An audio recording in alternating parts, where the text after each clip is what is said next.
Amidst these voting scandals, we are joined by someone with both expertise and authority. Ellen Weintraub, a current member of the Federal Election Commission. Back with us, Jason Johnson. Commissioner, thank you for being here. We've discussed some of these issues before, but not a day like this.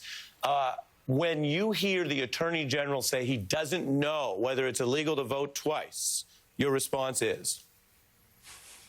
I think everybody knows that it's illegal to vote twice. Matter of state law in every state. It's also a matter of federal law. And since this will be a federal election, anybody who tries to vote twice in this upcoming November election would be guilty of a federal crime. 5 years, $10,000 fine, potentially. So I wouldn't. I don't want to make light of any of this, but as you emphasize, this is federal law as well. And this is the Federal Attorney General of the United States. Isn't federal law sort of his thing? One would think. Are you concerned then that with the president saying this and the Attorney General acting this way, that this undermines their ability to be fair referees, as any government in a democracy has to be, in addition to trying to win re-election, which they're allowed to do every which political way? The Attorney General could be involved in the integrity of the election.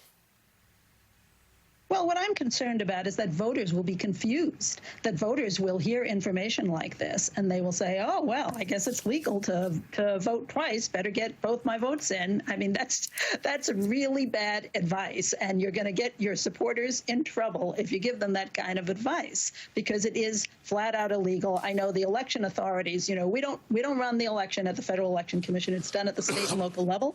But I know that the state and local officials are very concerned about this. I saw advisories put out by the North Carolina election officials, by the Michigan election officials. They really want to discourage this. And they also want to discourage people from gumming up the works by showing up on Election Day after they voted by mail, showing up in person to try and verify that their vote was received. That is not the right way to do it. You're just going to cause longer lines. And stay home. You can check these things online. If you get your vote in early, you should be fine. Yeah, it really is a felony. Oh, go ahead, sorry. Once. Get your vote in early once. Once. Well, who knew that we were going to have to adjust the civic message, which is choose who you want to vote for. I'm not here to tell you who, but we do encourage people to civically participate and vote. And now, yes, you can append once on it if we need to. Jason, I made a point in my coverage before the break showing that while rare, these are real laws and they come with real consequences. Right. And I showed the case of a woman in Texas, an African-American woman, who got a hefty sentence for doing the kind of voter crime that the president appears to be encouraging people. Jason? Well, yes, and notice who those sorts of voter enforcement laws get enforced against, right? Black people. This is the whole point of what Donald Trump is doing, and I will maintain this.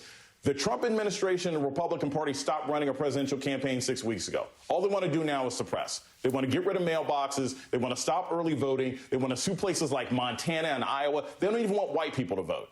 And so we have to understand that anything that this president says about voting cannot be trusted. Anything that William Barr says about voting cannot be trusted. The way they are destroying equipment right now at post offices, which is going to make it difficult. I mean, you're going to have postal workers and election workers working on the weekend as usual. They will be working for days in order to count the ballots coming in because of what Trump is already doing now. So we have to remember he is a perpetual liar. Get your votes in early as soon as you can. And if there's a drop box in your state, that's where you should go.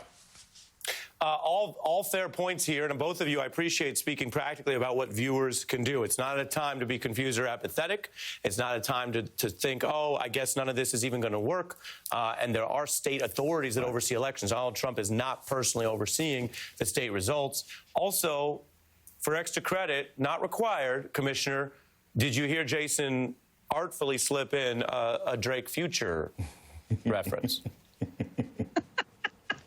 Did you hear it? I didn't know I was going to get quizzed on music here. No, you're not. You're welcome to come anytime. It's not a requirement. It's not a quiz. But Jason, who's a professor, he's artful with it.